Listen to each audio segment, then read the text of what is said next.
What's going on, everybody? Welcome to Cybersecurity with Query, the in-live edition. Hey! Yes! All right. High five. That was a good high That five, was a man. good high five. That was Still good. stinging. It was awesome. Matt and I are here in DC hanging out. We decided to record this week's Query video right here live in studio together. So welcome. Join us. Matt, we got a super special edition today. Looking forward to it. With all the talk of the SEC and needing to have cybersecurity experience sitting on the board of directors, Matt and I decided to do a super quick video to really kind of talk about the top 3 business needs and the top 3 technical things that we think aspiring CISOs or CISOs who have a desire to be on the board of directors need to pay attention to as they try to strive for this new goal. And I've got one surprise for you, Matt. A surprise? Yep. I love surprises.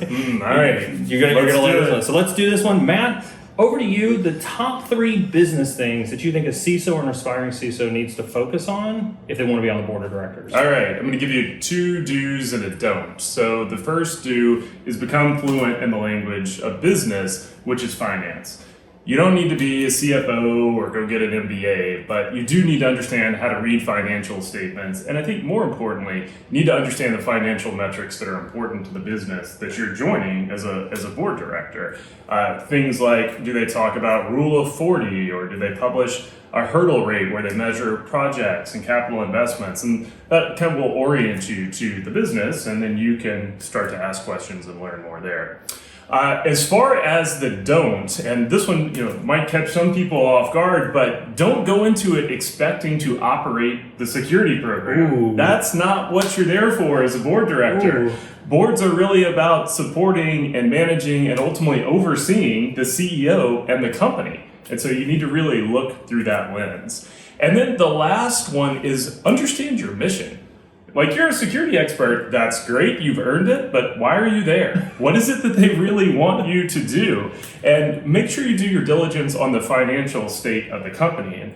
And I hate to rain on everybody's parade and keep driving it back to financials, but that's what businesses are about. That's how they're measured. That's really the language that the board speaks. I think those are 3 awesome ones. I think from the technical side, what I would offer up is, a lot of you have probably come from a technical background, or at least spent some time inside of technology. And so honestly, when you come to some of the technical chops that a lot of you have coming up in the industry, you're either hyper technical or you probably just scratched the surface of being technical. Yeah. And so I think that trying to find a better middle ground in terms of, if you're hyper technical, you've got to maybe just ease up off of that technical just a little bit. I know that's kind of shocking to a lot of people, but kind of back to Matt's point is, when you're hyper technical, it's the quintessential when you're a hammer, everything looks like a nail. Yeah, totally. I want to solve this with technology. I want to put this technology solution in place. I want to do this technology. Ooh, this new technology looks great. AI is awesome. We should implement this. Yeah. And so I would almost say that from a technology perspective, if you're on that hyper technical scale, you need to ease back just a little bit. You need to start looking at technology and the cybersecurity industry from that 35,000 foot view,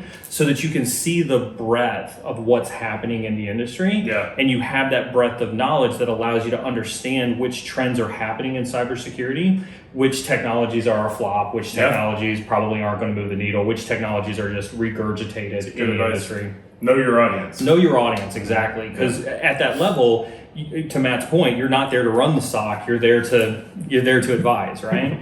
The other technology piece is I would definitely focus in on threats.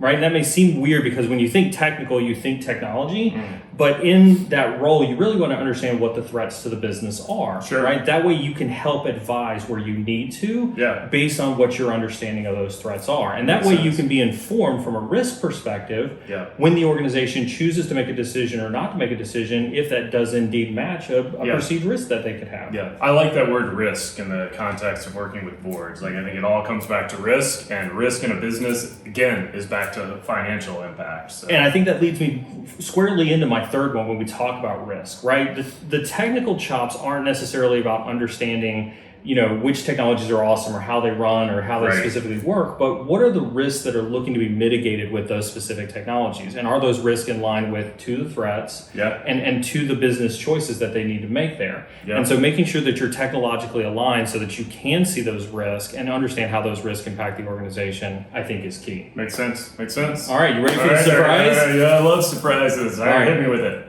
So we've talked about business, we've talked about technology. Yes. But what we haven't talked about is we haven't talked about people. Oh, yes. It is people that are on board. It is people that are on board. So what are, this may shock some of you, But cybersecurity folks struggle with interpersonal relationships sometimes. No I way, know, really? And so what I'd like for you is the top people skill that people should focus on when looking to get into a board position. Yeah, I think that's a really good one. So I'm going to go with communication. Okay. But I'm going to deepen that up a little bit. Good, because I was going to ask you. Yeah, so I think the ability to communicate is really key in any executive role, in any board role, in any leadership role. And when you're working with a board, you need to make sure that you get aligned on what's important. And to communicate effectively, everyone needs to be working from kind of the same framework. And technical people, and not that all security executives are super technical, but a lot of them come from a technical background.